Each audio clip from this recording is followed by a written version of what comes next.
Chapter 61. The Carmelite Convent at Bethune. Great criminals bear about them a kind of predestination, which makes them surmount all obstacles, which makes them escape all dangers, up to the moment which a wearied Providence has marked as the rock of their impious fortunes. It was thus with Milady. She escaped the cruisers of both nations, and arrived at Boulogne without accident. When landing at Portsmouth, Milady was an Englishwoman whom the persecutions of the French drove from La Rochelle. When landing at Boulogne, after a 2 days' passage, she passed for a Frenchwoman whom the English persecuted at Portsmouth out of their hatred for France. Milady had likewise the best of passports, her beauty, her noble appearance, and the liberality with which she distributed her pistoles. Freed from the usual formalities by the affable smile and gallant manners of an old governor of the port, who kissed her hand, she only remained long enough at Boulogne to put into the post a letter, conceived in the following terms: To His Eminence Monseigneur the Cardinal Richelieu, in his camp before La Rochelle. Monseigneur, let your Eminence be reassured. His Grace the Duke of Buckingham will not set out for France. Milady de Boulogne, evening of the 25th. P.S. According to the desire of your Eminence, I report to the Convent of the Carmelites at Bethune, where I will await your orders. Accordingly, that same evening Milady commenced her journey. Night overtook her. She stopped and slept at an inn. At 5 o'clock the next morning she again proceeded, and in 3 hours after entered Bethune. She inquired for the Convent of the Carmelites, and went thither immediately. The superior met her. Milady showed her the cardinal's order. The abbess assigned her a chamber, and had breakfast served. All the past was effaced from the eyes of this woman, and her looks, fixed on the future, beheld nothing but the high fortunes reserved for her by the cardinal, whom she had so successfully served, without his name being in any way mixed up with the sanguinary affair. The ever-new passions which consumed her gave to her life the appearance of those clouds which float in the heavens, reflecting sometimes azure, sometimes fire, sometimes the opaque blackness of the tempest, and which leave no traces upon the earth behind them but devastation and death. After breakfast, the abbess came to pay her a visit. There is very little amusement in the cloister, and the good superior was eager to make the acquaintance of her new boarder. Milady wished to please the abbess. This was a very easy matter for a woman so really superior as she was. She tried to be agreeable, and she was charming, winning the good superior by her varied conversation and by the graces of her whole personality. The abbess, who was the daughter of a noble house, took particular delight in stories of the court, which so seldom travelled to the extremities of the kingdom, and which, above all, have so much difficulty in penetrating the walls of convents, at whose threshold the noise of the world dies away. Milady, on the contrary, was quite conversant with all aristocratic intrigues, amid which she had constantly lived for 5 or 6 years. She made it her business, therefore, to amuse the good abbess with the worldly practices of the court of France, mixed with the eccentric pursuits of the king. She made for her the scandalous chronicle of the lords and ladies of the court, whom the abbess knew perfectly by name, touched lightly on the amours of the Queen and the Duke of Buckingham, talking a great deal to induce her auditor to talk a little. But the abbess contented herself with listening and smiling without replying a word. Milady, however, saw that this sort of narrative amused her very much, and kept at it, only she now let her conversation drift toward the cardinal. But she was greatly embarrassed. She did not know whether the abbess was a royalist or a cardinalist. She therefore confined herself to a prudent middle course. But the abbess, on her part, maintained a reserve still more prudent, contenting herself with making a profound inclination of the head every time the fair traveller pronounced the name of his Eminence. Milady began to think she should soon grow weary of a convent life. She resolved then to risk something in order that she might know how to act afterward. Desirous of seeing how far the discretion of the good abbess would go, she began to tell a story, obscure at first, but very circumstantial afterward, about the cardinal, relating the amours of the minister with Madame d'Aiguillon, Marion de Lorme, and several other gay women. The abbess listened more attentively, grew animated by degrees, and smiled. "Good," thought Milady. "She takes a pleasure in my conversation. If she is a cardinalist, she has no fanaticism, at least." She then went on to describe the persecutions exercised by the cardinal upon his enemies. The abbess only crossed herself, without approving or disapproving. This confirmed Milady in her opinion that the abbess was rather royalist than cardinalist. Milady therefore continued, colouring her narrations more and more. "I am very ignorant of these matters," said the abbess at length, "but however distant from the court we may be, however remote from the interests of the world we may be placed, we have very sad examples of what you have related, and one of our boarders has suffered much from the vengeance and persecution of the cardinal." "One of your boarders?" said Milady. "Oh, my God! Poor woman! I pity her, then." "And you have reason, for she is much to be pitied. Imprisonment, menaces, ill-treatment, she has suffered everything. But after all," resumed the abbess, "Monsieur Cardinal has perhaps plausible motives for acting thus, and though she has the look of an angel, we must not always judge people by the appearance." "Good," said Milady to herself. "Who knows? I am about, perhaps, to discover something here. I am in the vein." She tried to give her countenance an appearance of perfect candour.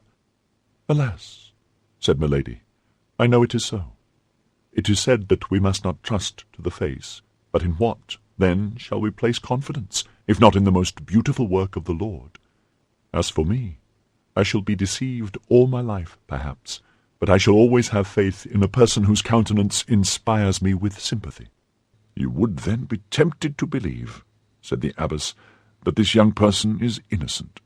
"The cardinal pursues not only crimes," said she. "There are certain virtues which he pursues more severely than certain offences." "Permit me, madame, to express my surprise," said the abbess. "At what?" said Milady with the utmost ingenuousness. "At the language you use." "What do you find so astonishing in that language?" said Milady, smiling. "You are the friend of the cardinal, for he sends you hither, and yet I speak ill of him," replied Milady, finishing the thought of the superior.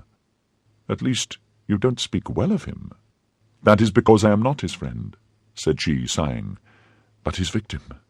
But this letter in which he recommends you to me is an order for me to confine myself to a sort of prison, from which he will release me by one of his satellites. But why have you not fled? Whither should I go? Do you believe there is a spot on the earth which the cardinal cannot reach if he takes the trouble to stretch forth his hand? If I were a man, that would barely be possible. But what can a woman do? The young boarder of yours, has she tried to fly?" "No, that is true, but she... That is another thing. I believe she is detained in France by some love affair."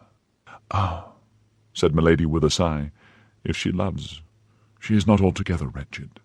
"Then," said the abbess, looking at Milady with increasing interest, "I behold another poor victim?" "Alas, yes," said Milady. The abbess looked at her for an instant with uneasiness, as if a fresh thought suggested itself to her mind. "You are not an enemy of our holy faith?" said she hesitatingly. "Who? I?" cried Milady. "I a Protestant? Oh, no! I call to witness the God who hears us, that on the contrary I am a fervent Catholic."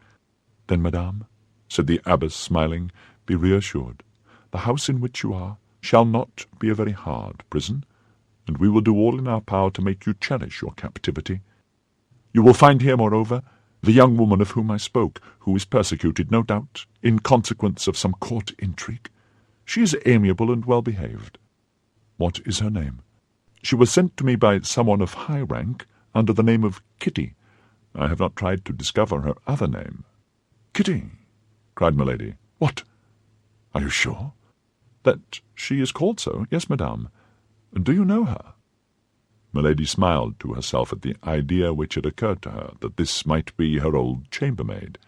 There was connected with the remembrance of this girl a remembrance of anger, and a desire of vengeance disordered the features of Milady, which, however, immediately recovered the calm and benevolent expression which this woman of 100 faces had for a moment allowed them to lose. "And when can I see this young lady, for whom I already feel so great a sympathy?" asked Milady. "Why, this evening," said the abbess. "Today even. But you have been travelling these 4 days, as you told me yourself. This morning you rose at 5 o'clock. You must stand in need of repose. Go to bed and sleep. At dinner-time we will rouse you." Although Milady would very willingly have gone without sleep, sustained as she was by all the excitements which a new adventure awakened in her heart, ever thirsting for intrigues, she nevertheless accepted the offer of the superior. During the last 15 days she had experienced so many and such various emotions, that if her frame of iron was still capable of supporting fatigue, her mind required repose.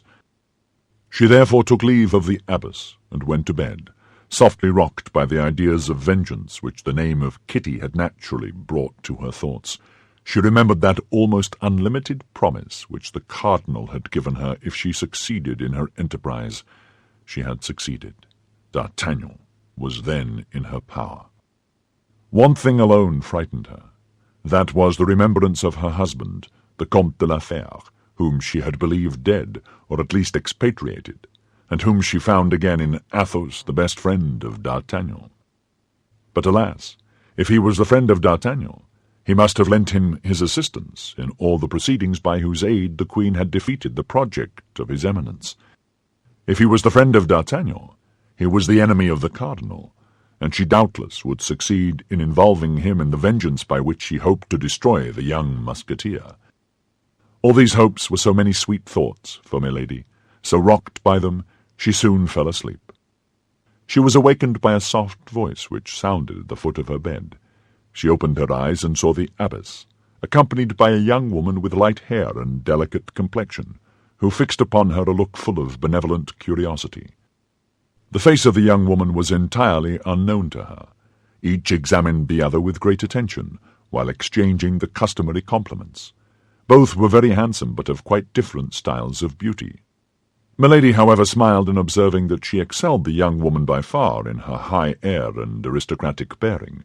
It is true that the habit of a novice, which the young woman wore, was not very advantageous in a contest of this kind. The abbess introduced them to each other. When this formality was ended, as her duties called her to chapel, she left the 2 young women alone.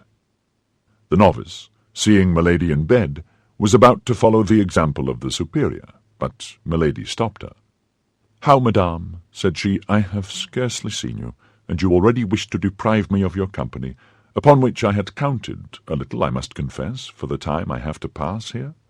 "No, madame," replied the novice, "only I thought I had chosen my time ill. You were asleep. You are fatigued." "Well," said Milady, "what can those who sleep wish for? A happy awakening? This awakening you have given me. Allow me, then, to enjoy it at my ease." And taking her hand, she drew her toward the armchair by the bedside. The novice sat down. "How unfortunate I am," said she. "I have been here 6 months without the shadow of recreation. You arrive, and your presence was likely to afford me delightful company. Yet I expect in all probability to quit the convent at any moment." "How, are you going soon?" asked Milady. "At least I hope so," said the novice, with an expression of joy which she made no effort to disguise. "I think I learned you had suffered persecutions from the cardinal," continued Milady. "That would have been another motive for sympathy between us. What I have heard, then, from my good mother is true. You have likewise been a victim of that wicked priest." "Hush!" said Milady. "Let us not even here speak thus of him. All my misfortunes arise from my having said nearly what you have said before a woman whom I thought my friend, and who betrayed me. Are you also the victim of a treachery?" "No," said the novice, "but of my devotion, of a devotion to a woman I loved, for whom I would have laid down my life, for whom I would give it still." "And who has abandoned you? Is that it?" "I have been sufficiently unjust to believe so, but during the last 2 or 3 days I have obtained proof to the contrary, for which I thank God, for it would have cost me very dear to think she had forgotten me." "But you, madame, you appear to be free," continued the novice, "and if you were inclined to fly, it only rests with yourself to do so." "Whither would you have me go, without friends, without money, in a part of France with which I am unacquainted, and where I have never been before?" "Oh," cried the novice, "as to friends, you would have them wherever you want. You appear so good and are so beautiful." "That does not prevent," replied Milady, softening her smile so as to give it an angelic expression, "my being alone or being persecuted." "Hear me," said the novice. "We must trust in heaven. There always comes a moment when the good you have done pleads your cause before God. And see, perhaps it is a happiness for you, humble and powerless as I am, that you have met with me. For I leave this place. Well, I have powerful friends, who, after having exerted themselves on my account, may also exert themselves for you." "Oh, when I said I was alone," said Milady, hoping to make the novice talk by talking of herself, "it is not for want of friends in high places, but these friends themselves tremble before the cardinal. The Queen herself does not dare to oppose the terrible minister. I have proof that her Majesty, notwithstanding her excellent heart, has more than once been obliged to abandon to the anger of his Eminence persons who had served her. Trust me, madame, the Queen may appear to have abandoned those persons, but we must not put faith in appearances. The more they are persecuted, the more she thinks of them, and often when they least expect it, they have proof of a kind remembrance." "Alas," said Milady, "I believe so. The Queen is so good." "Oh, you know her, then, that lovely and noble Queen that you speak of her thus," cried the novice with enthusiasm. "That is to say," replied Milady, driven into her entrenchment, "that I have not the honour of knowing her personally, but I know a great number of her most intimate friends. I am acquainted with Monsieur de Putange. I met Monsieur Dujarre in England. I know Monsieur de Tréville." "Monsieur de Tréville?" exclaimed the novice. "Do you know Monsieur de Tréville?" "Yes, perfectly well. Intimately, even." "The captain of the King's Musketeers?" "The captain of the King's Musketeers." "Why, then, only see," cried the novice. "We shall soon be well acquainted, almost friends. If you know Monsieur de Tréville, you must have visited him." "Often," said Milady, who, having entered this track, and perceiving that falsehood succeeded, was determined to follow it to the end. "With him, then, you must have seen some of his musketeers." "All those he is in the habit of receiving," replied Milady, for whom this conversation began to have a real interest. "Name a few of those whom you know, and you will see if they are my friends." "Well," said Milady, embarrassed, "I know Monsieur de Louvigny, Monsieur de Courtivron, Monsieur de Ferussac." The novice let her speak. Then, seeing that she paused, she said, "Don't you know a gentleman named Athos?" Milady became as pale as the sheets in which she was lying, and mistress, as she was of herself, could not help uttering a cry, seizing the hand of the novice and devouring her with looks. "What is the matter? Good God!" asked the poor woman. "Have I said anything that has wounded you?" "No, but the name struck me because I also have known that gentleman, and it appeared strange to me to meet with a person who appears to know him well." "Oh, yes, very well. Not only him, but some of his friends, Monsieur Porthos and Aramis." "Indeed, you know them likewise?" "I know them," cried Milady, who began to feel a chill penetrate her heart. "Well, if you know them, you know that they are good and free companions. Why do you not apply to them if you stand in need of help?" "That is to say," stammered Milady, "I am not really very intimate with any of them. I know them from having heard one of their friends, Monsieur d'Artagnan, say a great deal about them." "You know Monsieur d'Artagnan?" cried the novice, in her turn seizing the hands of Milady and devouring her with her eyes. Then, remarking the strange expression of Milady's countenance, she said, "Pardon me, madame. You know him by what title?" "Why," replied Milady, embarrassed, "why, by the title of friend." "You deceive me, madame," said the novice. "You have been his mistress." "It is you who have been his mistress, madame," cried Milady in her turn. "I," said the novice. "Yes, you. I know you now. You are Madame Bonacieux." The young woman drew back, filled with surprise and terror. "Oh, do not deny it. Answer," continued Milady. "Well, yes, madame," said the novice. "Are we rivals?" The countenance of Milady was illumined by so savage a joy that under any other circumstances Madame Bonacieux would have fled in terror, but she was absorbed by jealousy. "Speak, madame," resumed Madame Bonacieux, with an energy of which she might not have been believed capable. "Have you been or are you his mistress?" "Oh, no!" cried Milady, with an accent that admitted no doubt of her truth. "Never, never!" I believe you, said Madame Bonacieux. But why then did you cry out so? Do you not understand? Said Milady, who had already overcome her agitation and recovered all her presence of mind. How can I understand? I know nothing. Can you not understand that Monsieur d'Artagnan, being my friend, might take me into his confidence? Truly, do you not perceive that I know all? Your abduction from the little house at Saint-Germain, his despair, that of his friends and their useless inquiries up to this moment? How could I help being astonished when, without having the least expectation of such a thing, I meet you face to face, you of whom we have so often spoken together, you whom he loves with all his soul, you whom he had taught me to love before I had seen you? Ah, dear Constance, I have found you then. I see you at last. And Milady stretched out her arms to Madame Bonacieux, who, convinced by what she had just said, saw nothing in this woman whom an instant before she had believed her rival, but a sincere and devoted friend. "Oh, pardon me, cried she, sinking upon the shoulders of Milady. "Pardon me, I love him so much." These two women held each other for an instant in a close embrace. Certainly, if Milady's strength had been equal to her hatred, Madame Bonacieux would never have left that embrace alive, but not being able to stifle her, she smiled upon her. "Oh, you beautiful, good little creature," said Milady, "how delighted I am to have found you. Let me look at you." And while saying these words, she absolutely devoured her by her looks. "Oh, yes, it is you indeed. From what he has told me, I know you now. I recognize you perfectly." The poor young woman could not possibly suspect what frightful cruelty was behind the rampart of that pure brow, behind those brilliant eyes in which she read nothing but interest and compassion. "Then you know what I have suffered," said Madame Bonacieux, "since he has told you what he has suffered. But to suffer for him is happiness." Milady replied mechanically, "Yes, that is happiness." She was thinking of something else. "And then," continued Madame Bonacieux, "my punishment is drawing to a close. Tomorrow, this evening, perhaps, I shall see him again, and then the past will no longer exist." "This evening?"